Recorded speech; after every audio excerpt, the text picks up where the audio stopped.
Hello, good morning, students. Welcome in today's session through online teaching. In today's class, we will start a new poem. Its topic is The Wild Swans at Coole. The Wild Swans at Coole. Coole is a name of particular place in Ireland where W.B. Yeats, who is the poet of this poem, used to live. This poem is written by W.B. Yeats, whose full name is William Butler Yeats. W.B. Yeats' full name is William Butler Yeats. He was born in 1865 in Dublin. W.B. Yeats was born in 1865 in Dublin, but he was died in 1939 in France. He was born in Dublin and he was died in France. He was an Irish poet, dramatist, and prose writer, and he is one of the greatest poets of the 20th century. He received a Nobel Prize for Literature in 1923. In 1923, W.B. Yeats received Nobel Prize for Literature. He was founder of Abbey Theatre. Abbey Theatre was founded by W.B. Yeats. This poem, The Wild Swans at Coole, was composed about 1919, rather earlier than this date, when William Butler Yeats had bought the Tower of Coole Park. Though externally it was a very much disturbing time, yet Yeats was unmoved and unaffected by the external events, wars and deaths. In 1917 he married and then had settled in the Tower. This poem was published in 1919 and it was written during a period when W.B. Yeats was staying with his friend Lady Gregory at her home at Coole Park. In poem we find a speaker visiting Coole Park in Ireland.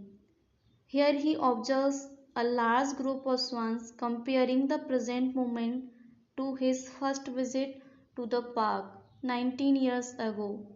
There has been much speculation about the source of the speaker's feelings, though the speaker admires the swans, but the whole poem is filled with an atmosphere of melancholy and regret. It is a bleak and mournful poem in which the speaker returns to a lake in Ireland that he first visited 19 years ago. Here he observes a group of swans just as he had before, but instead of bringing him joy, the swan's beauty now fills the speaker with a bittersweet feelings. The swans remind the speaker that he himself has grown older and he has lost his youth. The poem has 5 stanzas. There is a detailed description of the landscape which offers a backdrop to the wild swans. Of the 5 stanzas, there are two, the first and the fourth, where there is no mention of the poet's eye. In all others, the poet's presence as the watching eye can be felt. The central stanza, the third stanza, is concerned primarily with the poet's response, and the real contrast is contained in Now my heart is sore. So we find an autobiographical elements in this poem.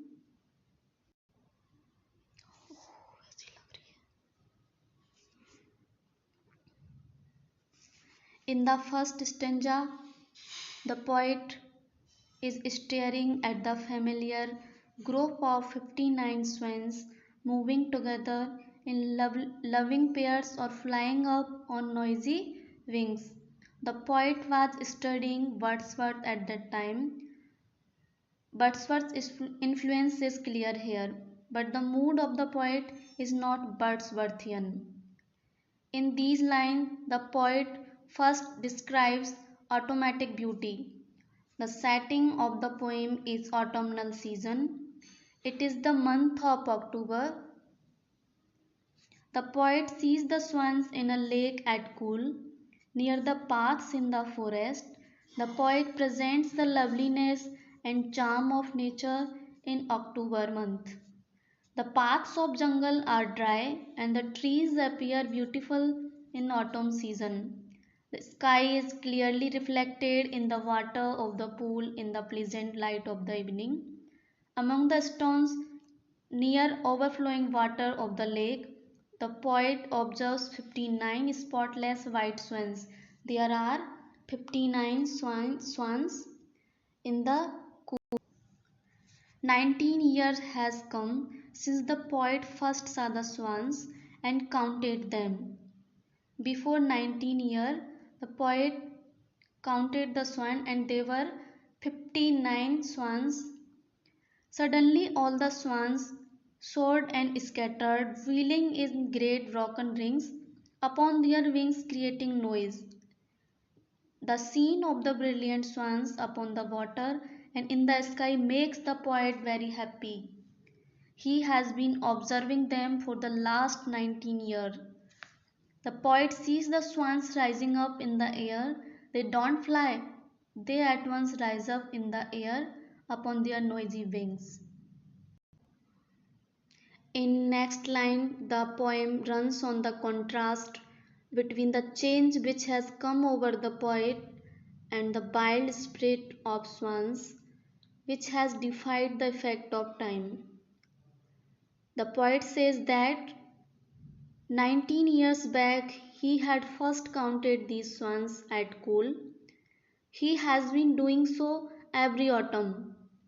He sees no change in them. He saw them again. He had just finished counting them that he saw them suddenly wigging, flying up. They begin going up the sky making loud noise with the movements of their wings. They flew up so fast and so suddenly that it seemed to him that they had mounted up the sky and not flown up in the sky. The poet sees them again, but he notes a change in himself. The change is that he has grown old. He is not as happy as he was 19 years back. The same group of swans flying up or swimming in the water seem to be making less noise now. The poet says that the swans are not tired of wandering and moving about in the air. They move about in the water of a lake or a pool liked by them. They also fly in the air. They are bold and adventurous and they move from one lake to another. They are dominated by the desire for movement. They have desire to conquering new haunts of nature. They are after new lands and new places of conquest. They wander freely wherever they like. They move in the cold water of the streams or fly high in the air. Their hearts are full of love as before. Their hearts have not grown old. They are full of passion and love and a spirit of conquest. They are conscious of their power. They wander freely wherever they like. In comparison to these swans, the poet has experienced a lot of change in his life. He has failed in his love, he has lost his love, his zest for life and work. He is very sad because he has lost his love. He finds no change in the 59 swans moving together in loving pairs. In third stanza, the poet describes his appreciation of 59 swans that he has been seeing for 19 years by the side of the lake at cool.